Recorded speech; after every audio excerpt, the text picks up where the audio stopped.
Hello and welcome back. This is Sherry again from Heart and Soulful. I thought I would jump right back in and do a next little video that I had just done a teaser about. So we're working on this stacked envelope junk journal, and it's the recycled book page challenge that I have been working on. If you are brand new, welcome. I hope that you enjoy this video and that you'll want to subscribe, but in the meantime, you might want to go up in the description and I will put a link to this entire series so you can watch it from the beginning, and then you'll kind of see what I have been working on.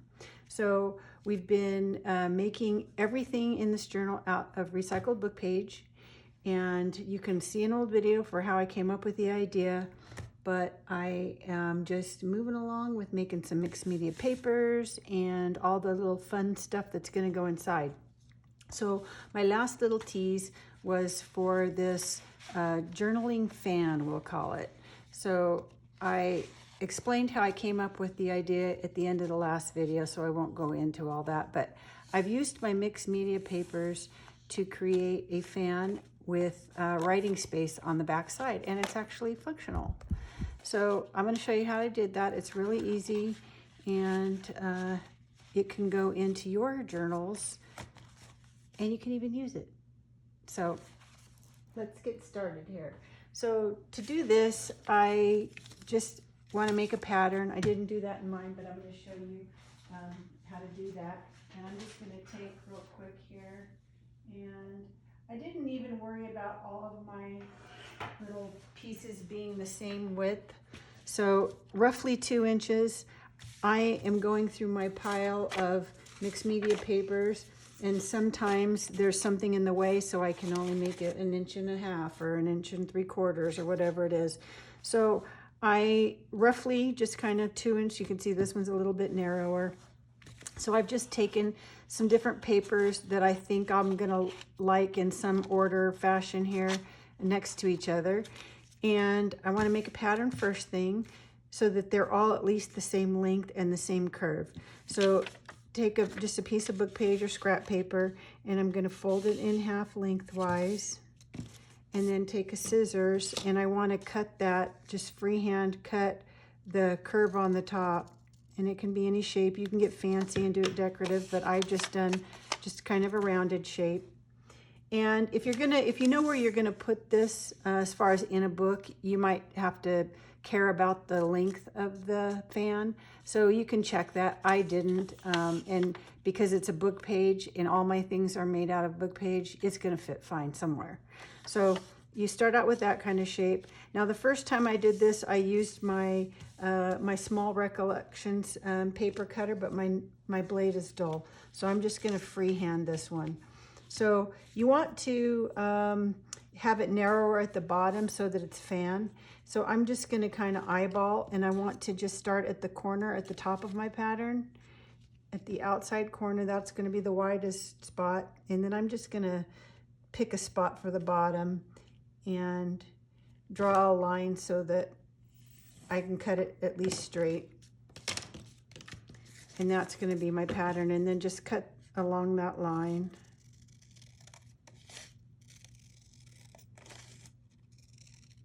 And you'll use this for all your pieces. So you see it's just kind of a fan shape. So this is not the one I'm using for this one because I've already started my other pieces, but this was my fan shape.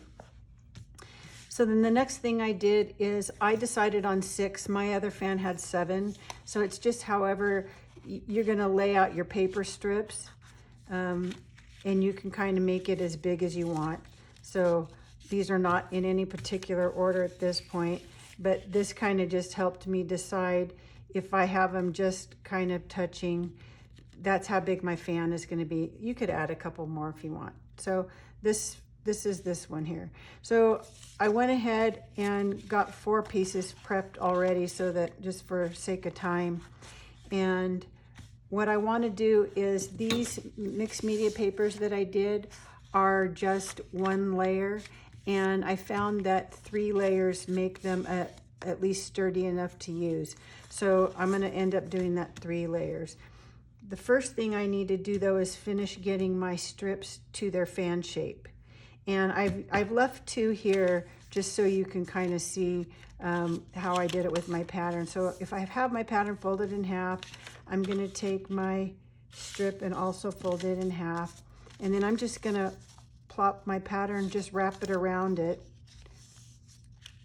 And mostly I'm concerned about getting the angle of the arch the same and the length the same. So I'll just take my scissors. I'm going to use these smaller ones here. And I'm just going to follow that curve. And then I'm going to go down and cut the length. Now this paper width happened to be about the same as my pattern, so I can just use it and just follow along my cut.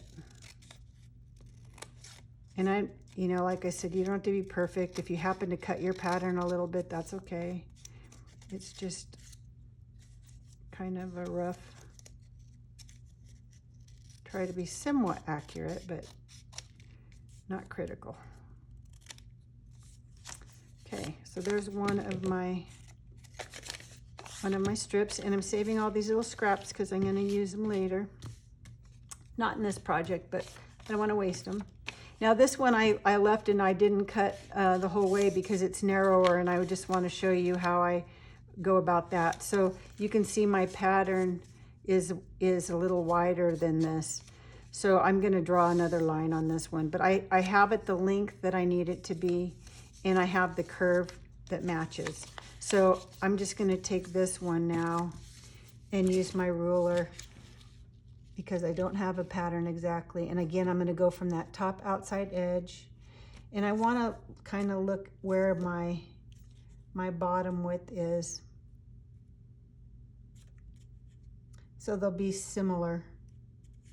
They don't have to be exact though.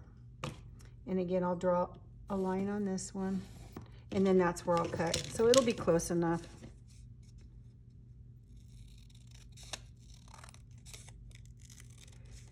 I love projects where you don't have to be perfect. Now when you're sewing or doing woodworking, you have to be a little more careful.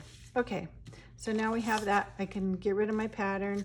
Now the next thing that I did, now that I've cut this, and the reason I didn't do this first and glue them to my next thicknesses is I wouldn't have been able to fold those in half as easy because I want it flat in the end. You know, if you've been watching my videos, you'll see that I have been ironing all of these in between coats of things. I don't have to do it on this because I'm using glue stick. I've already prepared a piece of paper, and this has 2 thicknesses with gesso, 2 coats of gesso on one side. I've prepped a bunch of these ahead just for things like this so that I'll already have it ready to go for a project. So I'm going to take my glue stick. I'm using Elmer's. And I'll take one of these. I don't care if they're upside down or not. In fact, some of these I chose, the text is upside down. I just wanted whatever I wanted to see in my fan on the top. I didn't really care if the text behind is right side up or upside down. So I am just gonna put a lot of glue stick, and I like to do just one end to get it started. And using my little card, get it kind of on there straight.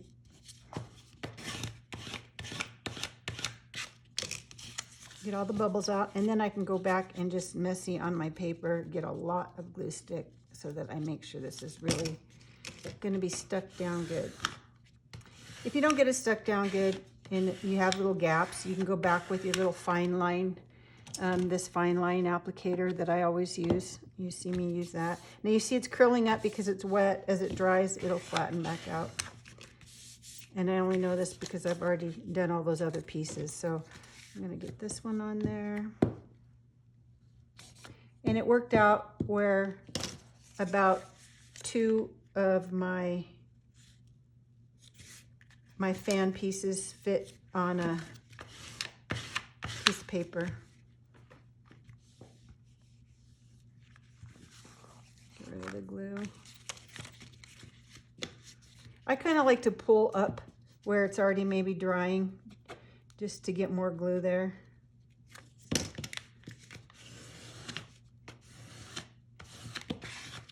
Okay, and I'm gonna let that sit for a minute because I know until that purple is gone and it feels dry to my touch, that it's not really dry in there yet. So we'll get that going.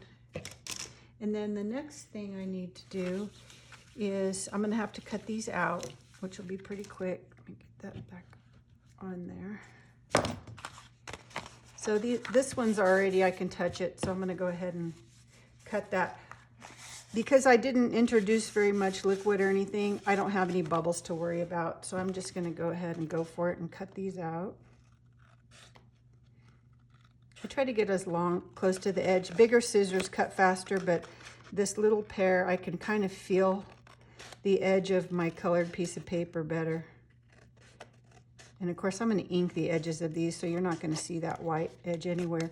Now you can kind of see I didn't get that cut exactly. I can go and fix that kind of now and make it just a little smoother of an arch and get that point off of there if I want.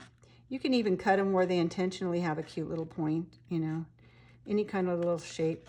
When you fold it in half like that, it's easy to get at least it even on both sides. We're just going to cut this out, and then it's a nice thickness that I'll be able to actually use. Okay, there's one, and now this one's ready to cut. I like to use a variety color. It's kind of like a rainbow, and the fan makes it kind of look, you know, like the peacock, the NBC peacock. So we'll just go around, which is an exotic kind of bird for my exotic journal.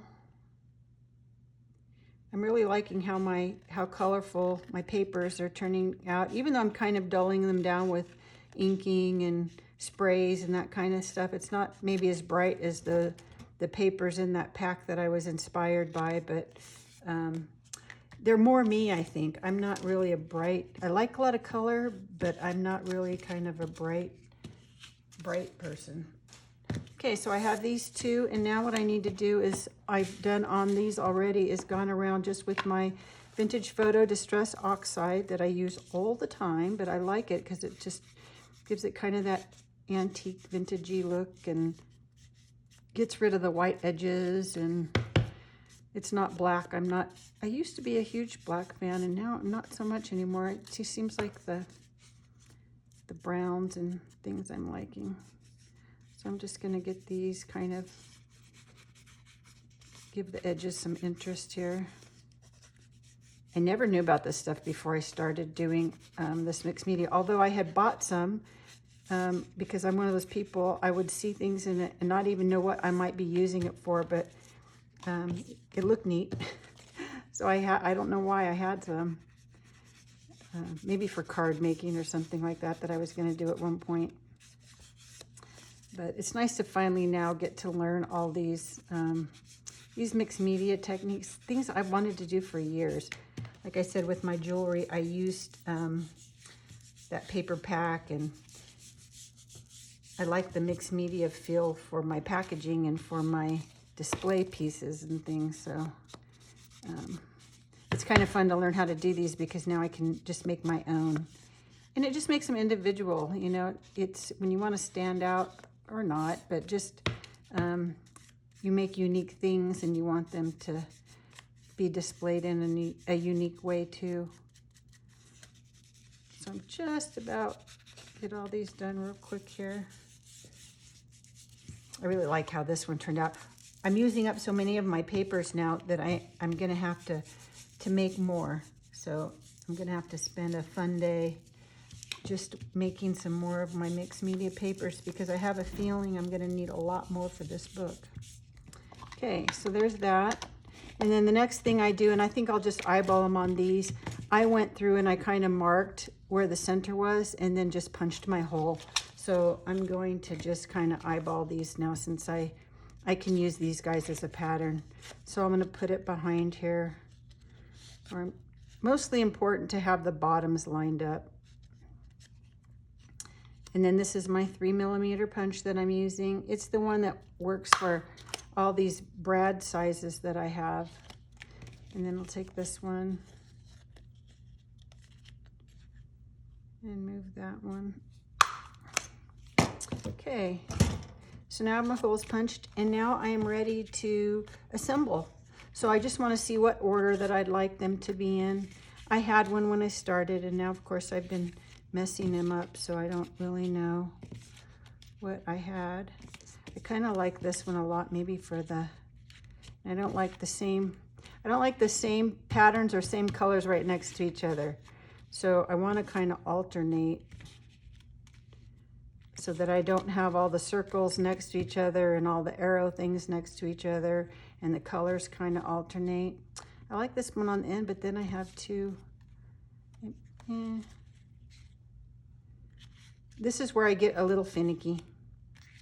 Maybe this. How's that? I think that's good. Okay, so I need a little eyelet and my eyelet setter. I just had those out, so that's good. For this one, I need a longer one because it's thicker. So I'm just gonna grab a longer one. I want my fan to be able to still move back and forth, so I don't want it too tight. So I'm gonna be careful when I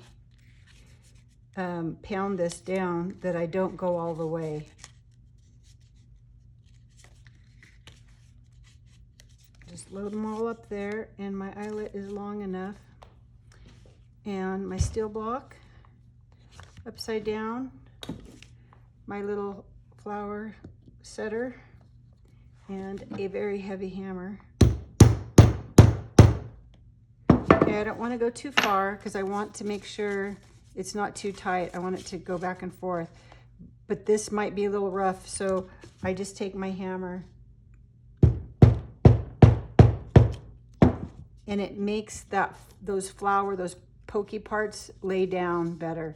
So I'm still able to move it, but it's safe. Okay, so I don't need that anymore. Now I just need to have it all stay together. So what I did on the other one is I'm gonna lay this out, and I didn't get my stuff prepped ahead here, but I'm gonna go from edge to edge.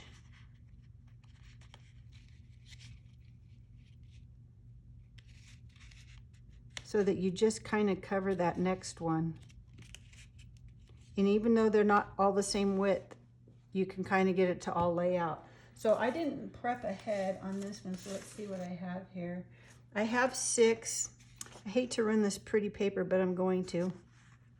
I liked, in the last one, I used this little swirl and punched those out for my little back pieces. So I'm gonna do that on this one too, even though I don't want to ruin my paper. I definitely have to go make more paper. So I'm just gonna cut out what I need. That way I can still use the other parts. And then just my little punch again and kind of make some little buttons. And I want them to be cute because even though this is the back side, it's the side I write on. I don't want to just use something plain. Let's see if I can get to the kind of center of these.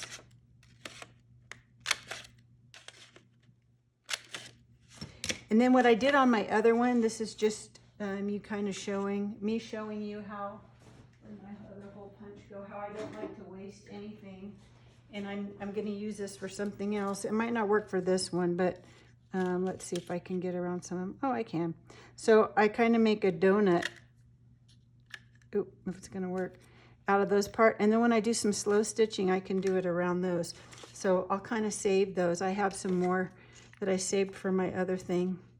And those might end up becoming part of another embellishment thing.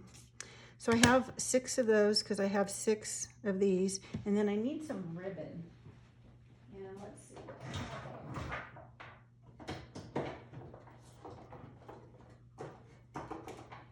This is the ribbon I used on the last one. So I think I like that for my exotic look. So to stick these on, I ended up using my fine line applicator with Mod Podge in it instead of just the glue stick, because I want to make sure they stick really, really well. So I'm going to kind of get this first one going here. And I don't go all the way to the edge because I know when I smoosh it down, it's going to, the glue will come out. So I'm going to start over here. And on the last one, what I did was I kind of measured 1 3/4 inches. I just measure from one end so that at least across they're all kind of consistent. And so I went down 1 3/4 inches from the end, and then I'm just going to drop my ribbon there.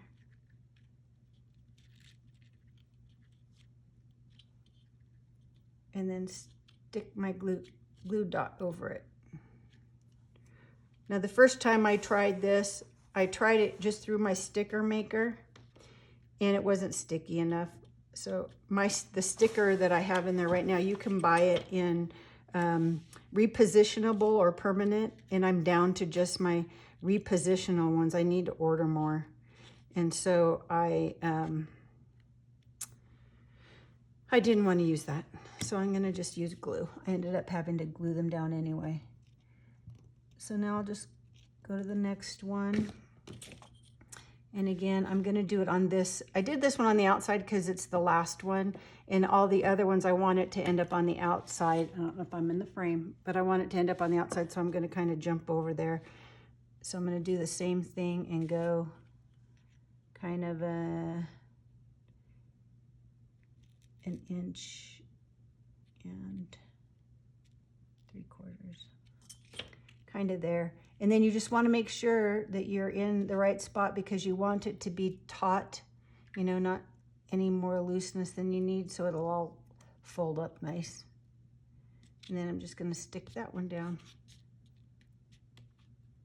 Voila. And the next one.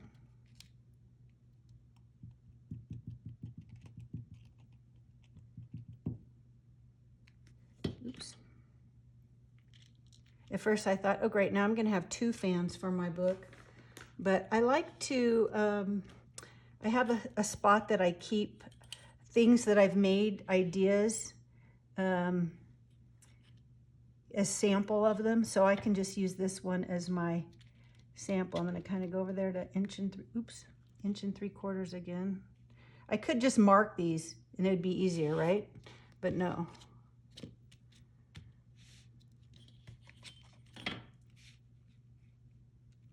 Okay, and the next one.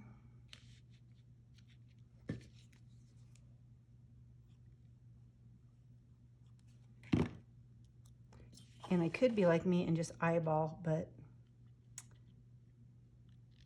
I don't know. Guess I'm not. Sometimes eyeballing is fine, but sometimes if I eyeball and it's not going to be right, it's going to bug me. So I don't want that. Okay. So line up the next one. I wouldn't say I'm totally OCD or anything, but I might be a little bit.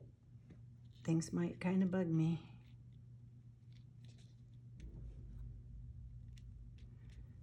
Certain things. And then certain things I'm absolutely the opposite. Like if you saw my workroom, you would know that I was not OCD. Although I do know where everything is, pretty much.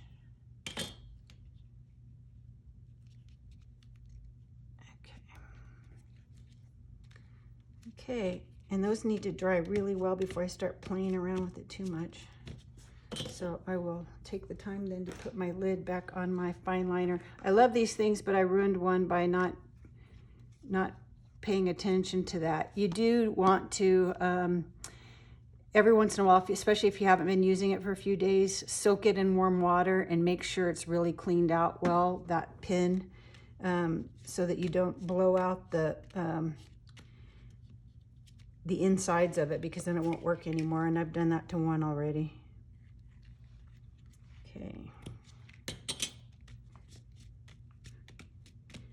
Okay, I'm going to say those are stuck enough for now. Be very careful. Oh, now see what happens? Okay, this is okay, but it's not going to be like an official one. because my things weren't the same and I put a skinny one in the middle, it would have been better to put a skinny one on the end where it wouldn't have mattered. Your gaps of ribbon are different, and so it doesn't fold over totally completely. For my journal, it's fine, but if you were making a real fan and you wanted it to all line up, you would want to make sure they were the same size. And I'm not going to pressure that because I don't want to break it. But you can still use it, and when it goes into a pocket, I like to kind of fan it out anyway. So that's my thing, and I'll show you how it looks in here. I have this other one that I did. I still haven't, this one had 7, so it's a little bit bigger. And I still haven't made a cute thing, but I do want to do that. So that is that. This one, see, would still fit in here because I kind of like the way they fan out anyway. So there you go, another new idea for a journal card.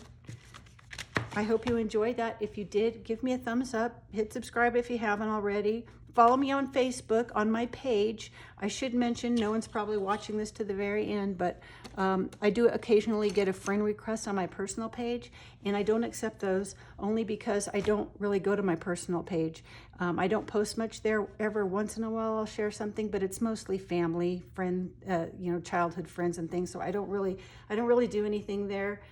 So what you want to do is you want to follow the link that I give you to my page, because that's where I do all the posting. So, and that's where the drawing is and everything. So follow me there, and I hope you enjoy the rest of your day. Now go make something. Bye.